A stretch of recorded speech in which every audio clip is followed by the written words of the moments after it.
राहुल गांधी ने एक emergency press conference की और मांग की कि 3 जून को शेयर बाजार उछला और 4 जून को धड़ाम से गिर गया। ये किसे फायदा पहुंचाने के लिए हुआ होगा?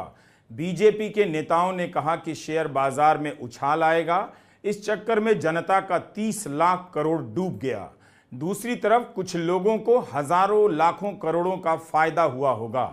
राहुल गांधी ने कहा कि हम इसकी जांच की मांग करते हैं, चाहते हैं कि प्रधानमंत्री नरेंद्र मोदी, गृहमंत्री अमित शाह, एग्जिट पोल और विदेशी निवेशकों के खिलाफ जांच हो। राहुल ने यह भी कहा कि बीजेपी के चोटी के नेताओं ने यह घोटाला किया होगा, वे भी इस स्कैम में शामिल हो सकते हैं। इसलिए हम जानना चाहते हैं कि क्या वाकई में एग्जिट पोल हुआ, क्या वाकई में लोगों को फील्ड में भेजा गया, उनकी प्रक्रिया क्या थी, सवाल क्या थी, यह सब हम जानना चाहते हैं और देखना चाहते हैं कि इस खेल में प्रधानमंत्री मोदी और गृहमंत्री अमित शाह शामिल तो नहीं हैं। इसलिए इसकी जांच संयुक्त संसदीय समिति से होनी चाहिए, क्योंकि यह मामला अब काफी बड़ा हो गया है।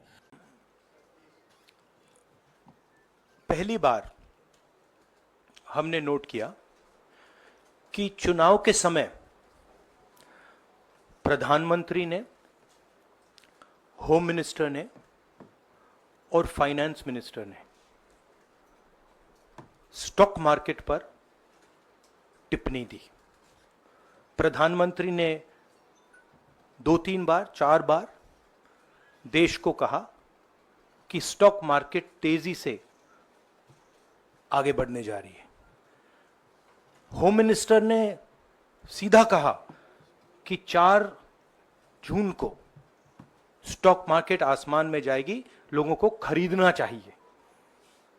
और यही मैसेज फाइनेंस मिनिस्टर ने दिया। फर्स्ट, ये आज थोड़ा हम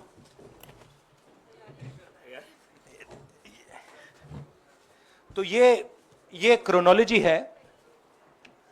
अमित शाह कहते हैं बाय शेयर्स बिफोर 4 जून। 19 में नरेंद्र मोदी जी कहते हैं stock market will break records on June 4। फिर 28 मई को रिपीट करते हैं। 1 जून मीडिया झूठे एग्जिट पोल रिलीज करती है। बीजेपी का ऑफिशियल जो इंटरनल सर्वे था वो उनको 220 सीट दे रहा था। तो ये इंफॉर्मेशन बीजेपी के लीडर्स के पास था। इंटेलिजेंस एजेंसीज ने 200 और 220 के बीच में सरकार को बताया था कि उनकी सीट्स आ रही हैं। 3 जून को स्टॉक मार्केट सारे रिकॉर्ड तोड़ देता है और 4 जून को खटाक से स्टॉक मार्केट अंडरग्राउंड चला जाता है।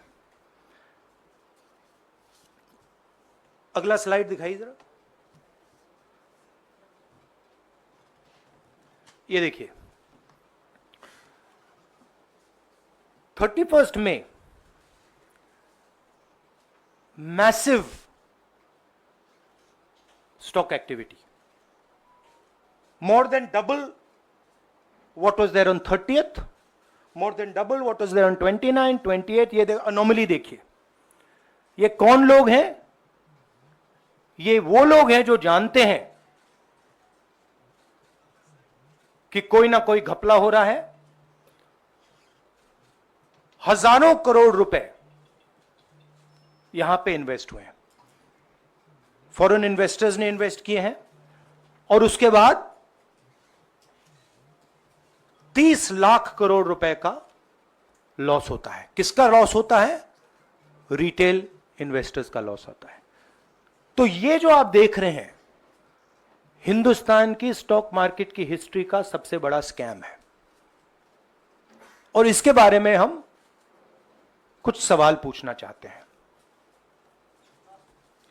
पहला सवाल, why did PM and HM give specific investment advice to the 5 crore families investing in the stock market? Is it their job to give investment advice? Second, why both interviews were given to the same media house owned by the same business group, which is also under SEBI investigation for manipulating stock market? Third, what is the connection between the BJP, the fake exit pollsters, and the dubious foreign investors who invested one day before the exit polls were announced and made a huge profit at the cost of 5 crore families? We demand a JPC into this. We are absolutely convinced that this is a scam. Somebody has made thousands of crores of rupees at the cost of Indian retail investors, and the Prime Minister and the Home Minister have given an indication to buy. And this is a criminal act. So we demand today a joint parliamentary committee to investigate this. मैं हिंदी में बोल देता हूं, प्रधानमंत्री ने देश की जनता को इन्वेस्टमेंट एडवाइस क्यों दी और 5 करोड़ परिवारों को जो इन्वेस्ट करते हैं उनको प्रधानमंत्री ने, होम मिनिस्टर ने स्टॉक खरीदने का आदेश क्यों दिया? दूसरा, दोनों इंटरव्यूज जो किए गए थे वो अदानी जी के जो चैनल्स हैं उनको दिए गए थे, उन पर सेबी का इन्वेस्टिगेशन हो रहा है, तो उन चैनल्स का क्या रोल है?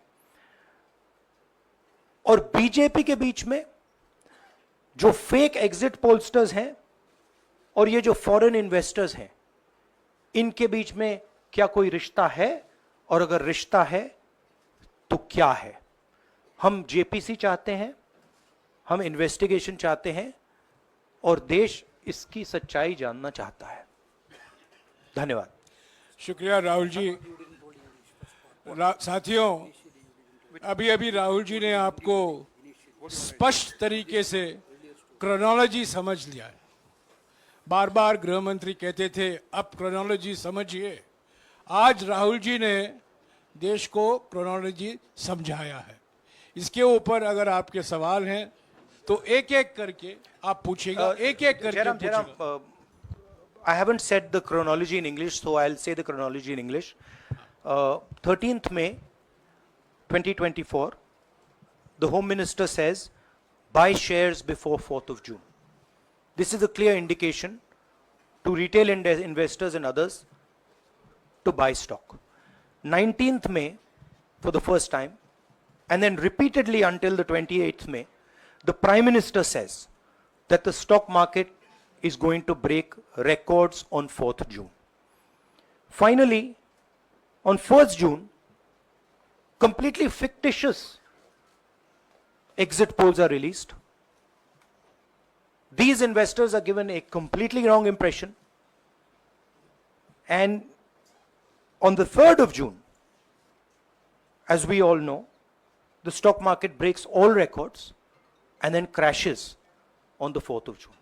Whoever has made money as the stock market rose and also as the stock market crashed.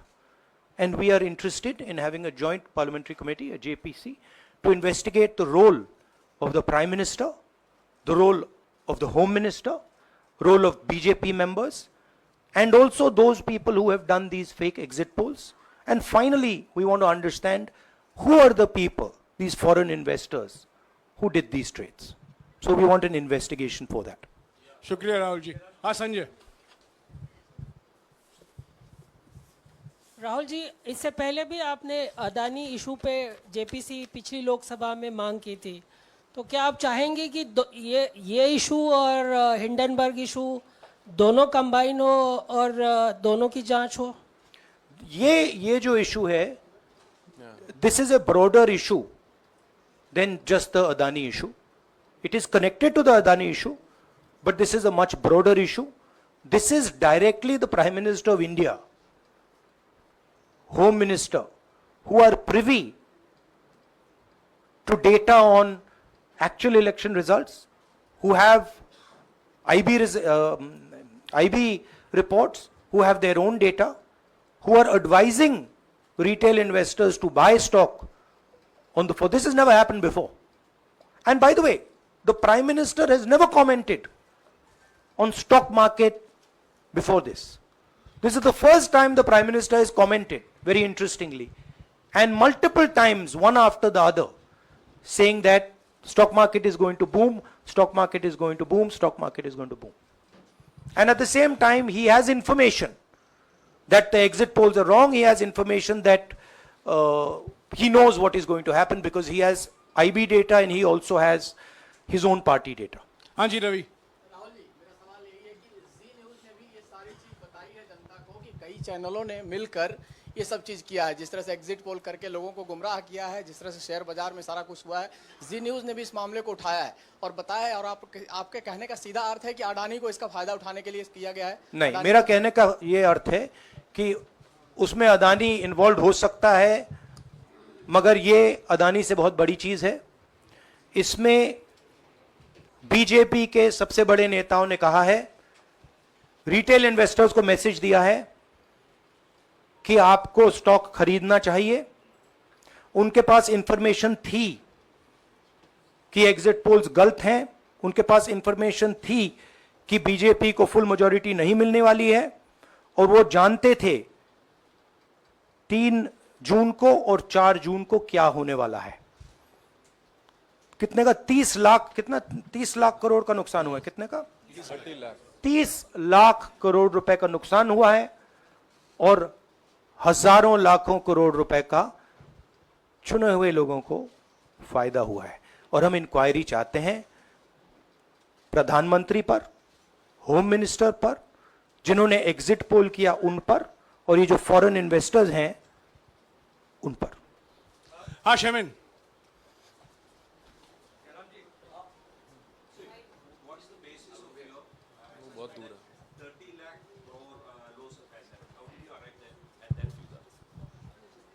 Do you want to explain? This is based on the market value of all the companies the day before the results came, and the market value of the stock market of all the companies at the end of the day on results. हाँ संजीव, एक minute Sanjeev. Rahul ji, you've talked about, are you alleging the involvement of the Prime Minister and the Home Minister? Yes. And whose money is it? Yes, Are you that saying is what I their am money? saying. I am saying that people very high up in the BJP have carried out this scam. I am saying they had partners who carried out these exit polls. We would like to know if these exit polls were actually carried out, if people were actually sent out. And we'd also like to know the methodology of these polls. We'd like to understand who these investors are. We have some sense of who these investors are. So we are not just speaking out of the air. We are confident that if an investigation is done, interesting things will be revealed. And we think the Prime Minister and Home Minister are directly involved in this. हाँ सिद्धार्थ। जांच होनी चाहिए जिनके share बहुत up गए, जिनके सबसे ज्यादा शेयर खरीदे गए और जिनके शेयर उसके बाद में बीच में बेचे भी गए, तो उन कंपनीज का भी को भी इस दायरे में आना चाहिए, आपको लगता है? हमारा कहना है कि यहाँ पे बड़ा क्लियर है कि स्कैम हुआ है। प्रधानमंत्री ने डायरेक्टली कहा है, होम मिनिस्टर ने डायरेक्टली कहा है, इंडिकेट किया है जनता को कि स्टॉक मार्केट ऊपर जाएगी। होम मिनिस्टर ने तो साफ कह दिया कि खरीदना चाहिए। और जब प्राइम मिनिस्टर और होम मिनिस्टर और फाइनेंस मिनिस्टर ऐसी बात करते हैं तो उसका रिएक्शन आता है, लोग उसको बिलीव करते हैं। तो बिल्कुल क्लियर है कि इन 3 लोगों ने कहा है। यह भी क्लियर है कि इनको मालूम था कि रिजल्ट 400 का नहीं है, 300 का भी नहीं है। तो ये हम पता लगाना चाहते हैं, उसमें आप जो कह रहे हो वो भी शामिल है। राहुल जी, ब्रह्म प्रकाश दुबे, इंडिया डेली लाइफ से। मेरा सवाल यह है कि जो आपने बताया है इतना बड़ा स्कैम है, पहले भी आपने कई मामले उठाए हैं, जेपीसी की मांग पहले नहीं मांगी गई है, तो क्या आपने कहा ये आपराधिक मामला है, क्या कोर्ट में जाएंगे या पुलिस में शिकायत दर्ज करेंगे, क्योंकि आप कह रहे हैं बहुत बड़ा घोटाला है ये? नहीं भैया, मैंने अभी आपको बोला हम जेपीसी डिमांड कर रहे हैं, इन्वेस्टिगेशन डिमांड अगर नहीं मांगते तो पुलिस में, कोर्ट में जाएंगे? जो भी करना है करेंगे, बट हम आपको ये इंफॉर्मेशन दे रहे हैं कि ये जो हुआ है ये नॉर्मल चीज नहीं है। इसमें प्रधानमंत्री ने इंडिकेशन दिया है, होम मिनिस्टर ने इंडिकेशन दिया है, फाइनेंस मिनिस्टर ने इंडिकेशन दिया है, अदानी जी के चैनल्स के थ्रू इंटरव्यूज किए हैं, और फाइनली लोगों ने इन्वेस्ट किया है, लोगों ने फाइनेंशियल एक्शन लिया है, कंपनीज ने शेयर खरीदे हैं। इसी विषय पर एक मिनट इसी विषय पर, इस स्टॉक मार्केट घोटाले पर ही हम सवाल ले रहे हैं। मौसमी, इसी विषय पर कीजिएगा बस। एक मिनट, आ रहा हूं यार, एक मिनट, राहुल जी, एक करके आ रहा हूं यार। राहुल जी, हम लोग ने पहले भी देखा है कि आप लोग ने कई बारी जब सेशन होता है तो सत्ता पक्ष और विपक्ष आमने सामने होता है, जेपीसी की मांग होती है और सेशन पे सेशन वॉश आउट हो जाते हैं और जनता का पैसा वेस्ट होता है। तो क्या आपको ये तो बीजेपी की लाइन है। तो क्या नहीं, मतलब जनता का पैसा के सेशन वाटर, आप ऐसी टी शर्ट ले लो ना एक, मैं आपको दे दूंगा, जरूरत नहीं है, उनका वो सिंबल दे दूंगा आपको, ये उनकी लाइन है। सवाल आपको पसंद नहीं आए वो अलग बात है, पर आपको किसी नहीं, की सवाल मुझे बहुत पसंद आ रहा है। इस तरह से उंगली उठाने की जरूरत नहीं। आप चेक बहुत अच्छा लग रहा है, बोलिए। बीजेपी का बैच पहनने की आप जरूरत सवाल नहीं। पूछे ना, सवाल नहीं, आपको भी जयराम साहब ये बोलना चाहिए, नहीं, सवाल गलत पूछे, बात है। सवाल पूछे। मेरा बस ये सवाल था कि जेपीसी की मांग पे कई बारी कामकाज ठप हो जाता है, तो क्या आपको लगता है कोई और भी राह आप लोग सड़क की राह इख्तियार कर सकते हैं, क्योंकि ये आम आदमी का पैसा है? हम जनता को एक रियलिटी बता रहे हैं कि यहाँ पे क्लियरली एक स्कैम हुआ है। यहाँ पे प्राइम मिनिस्टर ने इंडिकेट किया है, यहाँ पे होम मिनिस्टर ने इंडिकेट किया है, यहाँ पे फाइनेंस मिनिस्टर ने इंडिकेट किया है। नॉर्मली बीजेपी की ये पोजीशन होती है कि जब भी हम कोई मुद्दा उठाते हैं तो हम पार्लियामेंट का टाइम वेस्ट कर रहे हैं। वही पोजीशन आपने अपनाई है, इसीलिए मैंने आपसे कहा कि देखिए आप बीजेपी की पोजीशन ले रही हैं। रियलिटी ये है कि हम जेपीसी करवाएंगे। अब ऑपोजिशन में बहुत ज्यादा ताकत है, बहुत ज्यादा स्ट्रेंथ है, और पूरा जो पार्लियामेंट की सिचुएशन है वो बदल गई है। हाँ जयनेंद्र, राहुल जी, जेपीसी की मांग जो आपने की है वो तो पार्लियामेंट सेशन में होगी, लेकिन ये जो आम निवेशक हैं देश भर के जिनका 30 लाख करोड़ डूबा है, उनमें कर्नाटक के, तेलंगाना के, हिमाचल के भी लोग होंगे। तीनों राज्यों में आपकी सरकार है, क्या राज्य की जो जांच एजेंसी है उसके जरिए आप जो उन राज्यों के निवेशकों का कम से कम पैसा डूबा है, ये जो आप पूरे नेक्सस की बात आप कर रहे हैं, गुमराह करने की बात कर रहे हैं, क्या वहां से कोई कार्रवाई की हम उम्मीद कर सकते हैं? सोचा जा सकता है, बट ऐसी चीज के लिए शायद जेपीसी सही औजार होगा। हाँ Ranjita, last question. Ranjita, okay, Mohit is asked, Ranjita यार आप पूछते रहे। मोहित चलो। आपको ऐसे सर मैं इज अपसेट सर मैं मोहित, आपने चमत्कार किया, पूछ लीजिए। सर मैं मोहित हूँ, न्यूज नेशन से। मैं जानता हूँ। सर लगातार पिछले घोटालों में भी आपने जेपीसी की बात की थी, आपने हर जांच की बात की, और ये एक बड़ा घोटाला सामने आया, इसमें भी आप जेपीसी की मांग कर रहे हैं। कितनी उम्मीद है कि ये लोग जेपीसी की ये लागू करेंगे? आपको क्या लगता है कि ये जेपीसी लागू करने वाले, अगर नहीं करेंगे फिर क्या करेंगे आप लोग? नहीं, हम प्रेशर लगाएंगे, डालेंगे, बट मुझे लगता है कि जो पहले राजनीतिक सिचुएशन थी, जिस इंप्यूनिटी के साथ प्रधानमंत्री पहले काम करते थे, मुझे लगता है वो अब खत्म हो गया है, तो दूसरा नतीजा आएगा। राहुल जी, ये आखिरी है क्या, और दो लेंगे? ये आखिरी है। ये आखिरी हो गया, इन्होंने कह दिया आखिरी। ओके रंजीता।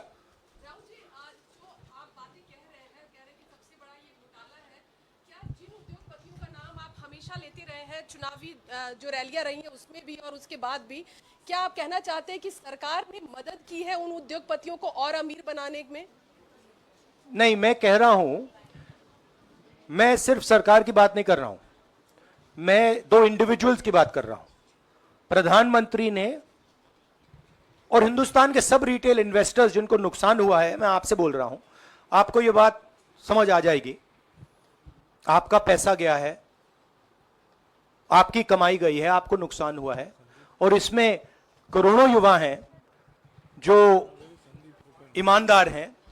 तो नरेंद्र मोदी जी ने, अमित शाह जी ने आपको मैसेज दिया कि 4 तारीख को स्टॉक मार्केट आसमान छुएगी, और आपने उन पर भरोसा किया।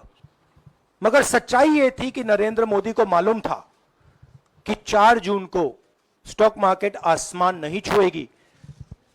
4 जून को स्टॉक मार्केट का जबरदस्त नुकसान होने जा रहा है, क्योंकि उनके पास इंटेलिजेंस की रिपोर्ट थी और बीजेपी का जो इंटरनल असेसमेंट था 220 सीट का, वो उनके हाथ में था। तो मेरा यह सवाल है, और मैं आपसे इन्वेस्टर से कहना चाहता हूं कि आपको जो चोट पहुंची है, जो आपको दर्द हुआ है, वो चोट नरेंद्र मोदी जी और अमित शाह के बयान ने आपको पहुंचाई है। और हजारों करोड़ रुपए किसी ना किसी ने चोरी किए हैं, वो आपके जेब से गए हैं, रिटेल इन्वेस्टर्स के जेब से गए हैं। तो मैं चाहता हूं, आपके लिए बोल रहा हूं, मैं आपके लिए बोल रहा हूं कि इन्वेस्टिगेशन होना चाहिए, पता लगाना चाहिए कि प्रधानमंत्री जी ने, होम मिनिस्टर ने आपको यह गलत इंफॉर्मेशन क्यों दी, और ये कौन लोग हैं, इन्वेस्टर्स जो हैं, फॉरेन इन्वेस्टर्स हैं, जिन्होंने इस दिन फायदा उठाया। ये देखिए ग्राफ है, ये रेड चार्ट जो है, इसको देख लीजिए। ये नॉर्मल ट्रेडिंग है, ये नॉर्मल ट्रेडिंग है, ये ग्रे वाली नॉर्मल ट्रेडिंग है, और ये जो ट्रेडिंग है ये अबनॉर्मल ट्रेडिंग है, ये 2-3 गुना है, और फिर ये हुआ है नुकसान। तो ये नरेंद्र मोदी जी और अमित शाह से मैं पूछ रहा हूं कि आप में इसमें आपका क्या रोल था, और रिटेल इन्वेस्टर्स के लिए पूछ रहा हूं, आपकी मदद के लिए, आपकी मदद करने के लिए पूछ रहा हूं, और इन्वेस्टिगेशन होगा तो आपके लिए होगा। धन्यवाद। शुक्रिया।